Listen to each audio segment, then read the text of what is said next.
GB News has sacked two of its contributors as part of an investigation into comments made on air about a female journalist. Laurence Fox had apologised for making a series of personal remarks about the political correspondent Ava Evans. Just hours before his sacking, Mr Fox had been arrested by police investigating separate allegations of conspiring to commit criminal damage to ULEZ cameras. Also sacked by GB News was the commentator Calvin Robinson, who had publicly supported Dan Wootton, the presenter on whose programme those comments about Miss Evans had been made. Well, GB News said in a statement, Laurence Fox and Calvin Robinson were both suspended last week pending internal investigations that have now concluded. As of today, GB News has ended its employment relationship with Laurence Fox and Calvin Robinson. The internal investigation into Dan Wootton, they say, continues. And Calvin Robinson joins us now. So can you tell us the reasons for your dismissal? Why exactly were you sacked? I wish I knew, Mark. The reasons they're giving me are gross misconduct for my tweets. But my tweets were supportive of my colleagues and supportive of the station and the project or the mission that the station is supposed to be on. So I'm honestly at a loss to answer that question.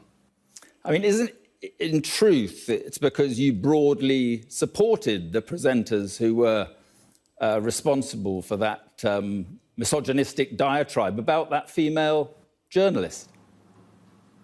Well, it's nothing to do with the diatribe, as you call it.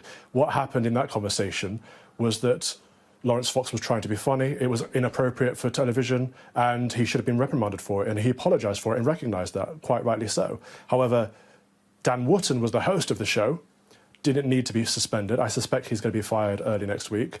I supported Dan as a colleague of his, and I was on the show at the time.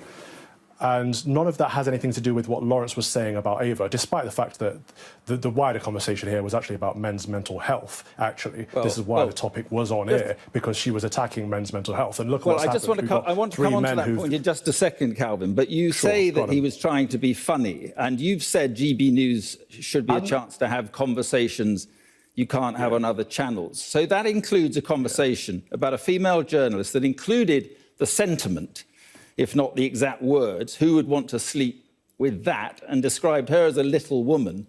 I mean, are those the sort of conversations that you want to have or be had on GB News? No, I already said that. I don't know why you want to make it about that. This is the problem. You want to make it all about what Laurence said to Ava. It's nothing to do with that. There's a wider conversation to be had here. I don't think that conversation was appropriate. I wouldn't have had that conversation. But this is his style, and they knew that when they hired him. So they knew exactly what they were getting. So which brings the question, why did they fire him and say they're a station for free speech when it's something that he said that they fired him for? Also, the fact of the matter is, it is an offensive conversation, but it's just a conversation. Either we stand for free speech, in which some people will take offence, some people won't, or we don't, right? If there is no obvious line, where is that line? You see, the importance of that conversation is that it goes to the heart of what you think and the channel thinks free speech is. I mean, Laurence Fox, as you just mentioned, Calvin, said she was basically dismissive of men's mental health issues. But what part of free speech includes a hate-filled rant about a woman because you don't agree with what was said about men's mental health? How does that even fit in with any description of free speech? Because all this is just... First of all, there's a lot of hysteria around this conversation, but there's a lot of hypocrisy as well, because this conversation has been had on the opposite end of the spectrum many times on TV. There are clips on social media circulating right now of other people saying, I would not shag him, talking about a man, and that seems to be appropriate. So this isn't a conversation about feminism or equality. What we're seeing here is that this is about crossing a line, and that line is, well, and that line was crossed. You would agree that line was crossed? My point is that I would not say that. Absolutely wouldn't say that, but that's not the point. So you don't think the line was crossed?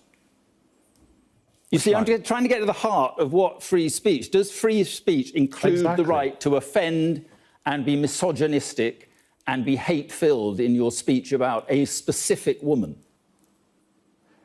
is it hate-filled? I think the wider conversation was, and the conversation you're avoiding, was men's mental health. Someone being dismissive about men's mental health. A known misandrist shutting down the conversation and being derogatory towards men in their mental health. When we know it's the number one cause of death. How come whenever I bring up men's mental health, you want to shut me down and go back to, but is it what Laurence said? Is that appropriate? This is a really twisted conversation. No, it's not, because my point was that Laurence Fox made the point that she was dismissive of men's mental health. But what part of free speech includes a hate-filled rant in response to her talking about mental health? That was my point.